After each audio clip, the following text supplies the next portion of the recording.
மனைவி எத்தனை பயணம் கூட்டு போறோம். உங்க அப்பா மவுச்சி உம்மா மட்டும் இருக்கிறா. பர்ச்சேசிங் பெருநாளுடைய காலம் உடுப்பு வாங்க போறோம். யார கூட்டு போறோம்? மனைவியை கூட்டு போறோம், கொண்டாட்டிய கூட்டு போறோம், புள்ளைய கூட்டு போறோம். போயிட்டு உம்மாக்கு ஒரு சாரியை வாங்கி கொண்டு வந்து, ஒரு பிளவுஸ் துணியை வாங்கி கொண்டு வந்து இந்த அவனுக்கு கொடுக்கிறோம். தாய் எவ்வளவு வேதனைப்படுவா, தாய் எவ்வளவு வேதனைப்படுவா.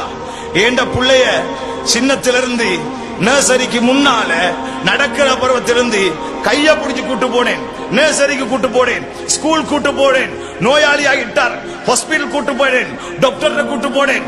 என்னது பிடிச்சி? கைய பிடிச்சு கூட்டு போனேன். அந்த மகன் இன்றைக்கு ஏண்ட கைய பிடிக்க வைக்கப்படுறான். மனைவிட கைய கோர்த்துட்டு போறான். வானம்னு சொல்லல, கோர்த்துட்டு சரி, கழுத்துக்கு மேல கைய போட்டு சரி போங்க. ஆனா சொர்க்கத்தை அவமதிச்சிட்டு மட்டும் நடக்காது, சொர்க்கத்தை அவமதிச்சிட்டு மட்டும் நடக்காதீங்க. அந்த உம்மா படுற வேதனை யார்ட்டையும் சொல்ல மாட்டா. அவன் ஏண்ட புள்ளைய பத்தி அடுத்தவங்கள்ட்ட பேசலுமா? வேதனைப்படுவாள் தாய். கண்ணியமான சகோதரர்களே, உம்மாவை கூட்டி போங்க. உம்மாக்கு என்ன தேவை? உம்மா சொல்லுங்க, அம்மா உங்களுக்கு என்ன தேவை வாங்கி தாரேன். எவ்வளவு அந்த உள்ளம் சந்தோஷப்படும். அந்த ஒரு சந்தோஷம் போதும் சகோதரர்களே என்னுடைய உங்களுடைய சொர்க்கத்துக்கு. தாய் சந்தோஷப்பட்டால் அல்லாஹ் சந்தோஷப்படுகிறான்.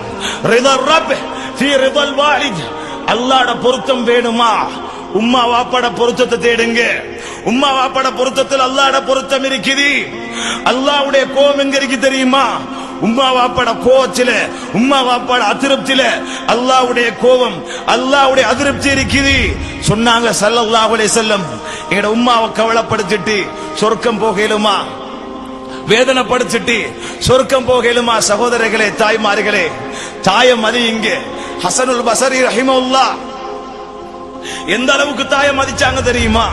சொல்றாங்க சில சலபுகள் தாபியீன்கள் சொல்றாங்க, ஹசனுல் பஸரி ரஹிமஹுல்லாஹ் எந்த அளவுக்கு பேரினாங்க. ஒரு சஹான்ல உட்கார்ந்து தன்னுடைய தாயோட சாப்பிட மாட்டாங்க, தன்னுடைய தாயோடு சாப்பிட மாட்டாங்க. யோசிக்கலும் எதுக்காக இப்படி செஞ்சாங்க? உம்மாவோட தானே தின்னேலுமே. ஏன் செஞ்சாங்க தெரியுமா? ஹசன் பஸரி ரஹிமஹுல்லாஹ்ட்ட கேட்கப்படுற நேரம் சொன்னாங்க, தப்பி தவறி ஏண்ட உம்மாட கைக்கு முன்னால ஏண்ட கை முந்திட்டா எந்த உம்மாட உள்ளம் நோகாதா? ஏண்ட உம்மாட உள்ளம் நோகாதா? எவ்வளவு பேர் இருக்கிறாங்க, உம்மாட உள்ளத்தை எவ்வளவு பாதுகாத்திருக்கிறாங்க. உம்மாட உள்ளம் நோகாம எவ்வளவு தன்னுடைய உம்மாட உள்ளத்தை பாதுகாத்திருக்கிறாங்க. கூடாது எங்கட வாழ்க்கை. அன்பு வாலிபர்களே, வாலிப பெண்களே, சகோதரிகளே, கொஞ்சம் சிந்தியுங்க. எத்தனை தடவை உம்மாட கண்ணால கண்ணீரை வடிக்க வச்சிருப்போம், எத்தனை வார்த்தை சொல்லிருப்போம். இந்த வார்த்தைகளோட அல்லாஹ்ட பொருத்தத்தை அடையணுமா? மௌத்து திடீர்னு வரும், மௌத்து திடீர்னு வரும். அந்த நேரம் தாயுடைய பொருத்தம் எனக்கு வேணும், உங்களுக்கு வேணும். தாயுடைய பொருத்தம், தந்தையுடைய பொருத்தம் இல்லையா, அந்த மௌத்து தீய மரணம், அந்த மரணம் தீய மரணம். எனவே தான் சகோதரர்களே, தாய்மார்களே, அல்லாஹ் ஹயாத்தோட இந்த உம்மா வாப்பா வச்சிருக்கிறானா? கண்ணியப்படுத்துவோம், அவங்கள மதிப்போம்.